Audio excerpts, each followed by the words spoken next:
Okay guys, this is a new batch of syrup I just collected today, and as you can see, or sorry, not syrup, sap, birch sap. As you can see, there's some foam developing on top. It just looks like water in there, but there's foam.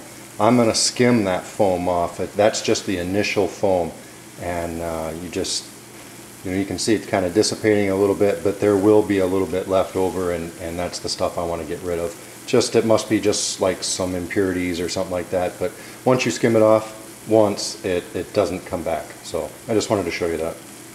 Hey guys, well, I'm boiling down some birch sap, and I wanted to try to research and give you guys a little bit of facts, I guess, or whatever, information.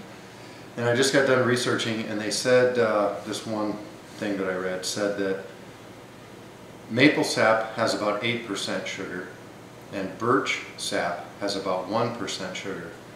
So it takes 100 gallons of birch sap to make 1 gallon of birch syrup.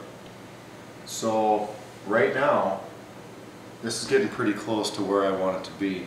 This is about, I would say, 7 gallons of birch sap, and you can't see it right now, but I'll reposition the camera.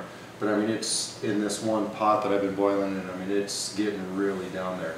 But that's okay. It doesn't have to be syrup to still be enjoyable, I've got it boiled down just about as far as I want it to go. It's starting to foam a little bit, so I'm going to make this kind of quick, because once it starts to foam, you want to be real careful. Anyway, we have some friends, or my wife's co-workers, whatever, that do maple syruping. And this, they don't say how much it is, but I'm going to guess this is like a quart. Boy, it doesn't look like much more than a quart. And it's $18. So these people aren't getting rich doing this stuff. You can just imagine how much work and how much, for me, propane, for them, whatever, whether they're using wood, whatever, to boil this stuff down. And it takes a lot of work and a lot of energy to get the final product. But, for me, I'm only tapping 4 trees. For me, it's worth it. It's just a fun project to do. And you can see their stuff. I mean, I don't know if you can see that, but I mean, it's obviously syrup. It's thick. It's not as thick as store-bought stuff, but it's thick. My stuff right now is still pretty liquidy, not real syrupy, but I tasted it a little bit ago, and man, I like the taste. I mean, this is good enough for me. So I'm going to reposition the camera, and I'll show you what this final boil is starting to look like. And like I said, I'm gonna, or maybe I didn't say this, but whatever, I'm gonna get about a pint out of between 7 and 10 gallons worth of sap. So it's starting to foam up a little bit, which is what you kind of got to look for. So I'm gonna get a close up real quick. Okay, this is what you're looking for. It's starting to foam up just a tiny bit. It's on a semi-low heat, but still a boil. But it's not thick by any means, but I don't want it to burn, because there's a fine line between it being just perfect and burning. And like I said, I tasted it. It tastes great to me, so that's good enough for me. Now I have this other pot over here heating up. It's going to take a minute because it's a big pot, and this is all I have. It's way overkill. But I want to do a hot water bath for my pint jar so I can can it. So I'm going to turn the camera off and kind of reconfigure. I don't know if this is the way I want to do it or not, because it's such a darn big pot. If I had something smaller, I would do that. But basically, I just want to do a hot water bath so that I can can this syrup and preserve it for a later date. So we'll get back with you.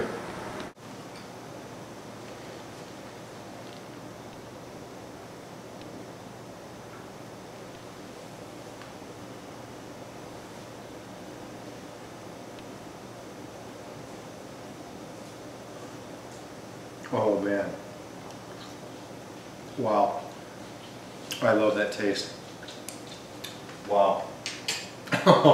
I could just drink that straight. So I've got my hot water bath. I'm going to transfer this to the pint jar. And I might not even have a pint here. This is not very much.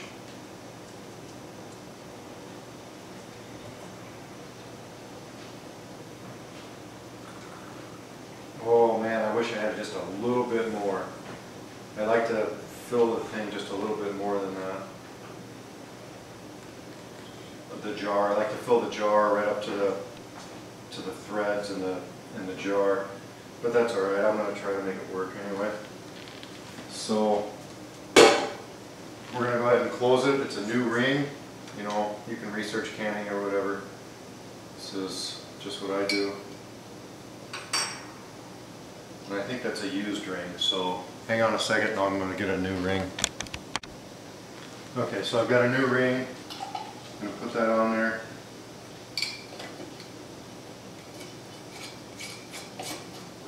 Put that lid on there.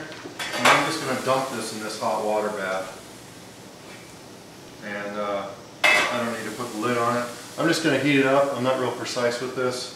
I'm going to heat it up, let it just get good and hot, and then when it's time to pull it out, I'll just put it on a rack, and hopefully, if you're familiar with canning at all, you'll hear that pop, or you know, when you come back and check on it, you'll notice that the lid has actually indented on the top, and then you'll know it's sealed. So I don't like that much airspace in there. I'm a little bit worried about that, but I'm going to try it anyway. Like I said, I would have liked to have had that filled right up to the threads, but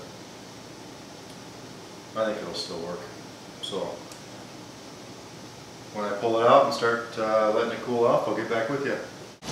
Okay guys, this is the hot water bath or whatever that I put my syrup in.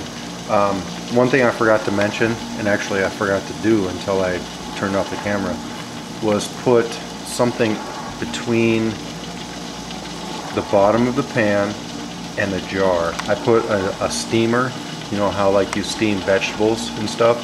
I put that between the bottom of the pan and the jar, just because you don't want that direct heat right on the jar. Now if you want information on canning like beans and stuff like that, you know, do your research, and this is, you know, this video is not the place for that, because I mean you can get botulism and stuff like that. This is just, you know, sap. It's syrup. You're not going to get hurt from this as far as I know. And I'm actually going to use this fairly quickly because, like I said, I don't like that air gap between the lid. I just don't like that air gap between the lid and the level of syrup. But anyway, this is what I do, and I'm going to transfer the jar just to anything, you know, just a drying cooling rack. So I'm going to get some tongs and transfer it over there, and I think this will, oh, the lid might have went down already. But anyway, I'm going to get reset up and transfer it over. So you probably heard my dishwasher going. Sorry about that. It's getting kind of late and I'm trying to do this.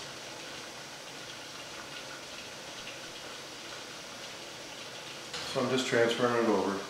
One thing I don't want to do is I don't want to test it right now to see if the lid is popped. I want it to naturally pop on its own. So I'm just going to turn off my water that I had it in the boil bath or whatever, and I'm just going to let this sit. So that's about it, guys. I mean,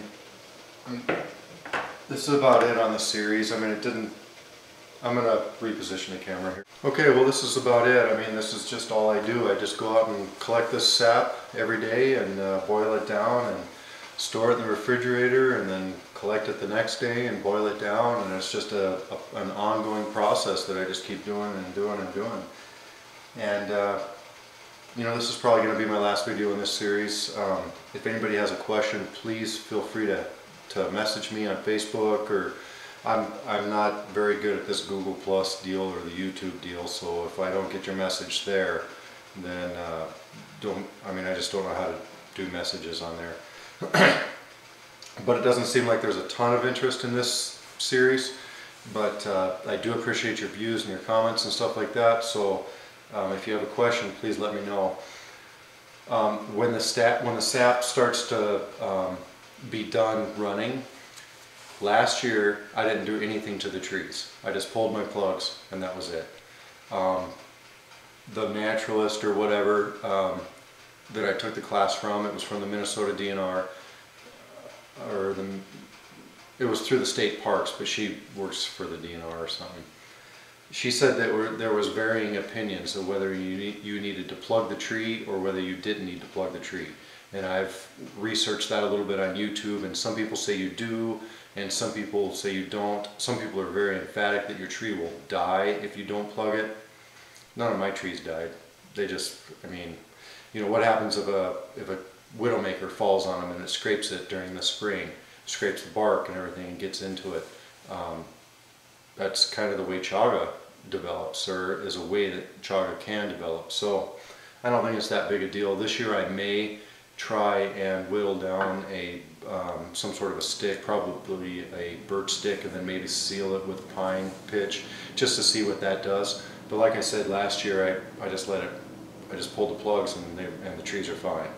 So that's what that naturalist lady, she harvests trees on the state land, and she doesn't plug any of them. So anyway, thanks for watching, and I hope this seals, because this is going to be some good stuff. I really like how this stuff tastes. So take care, guys, and thanks for watching.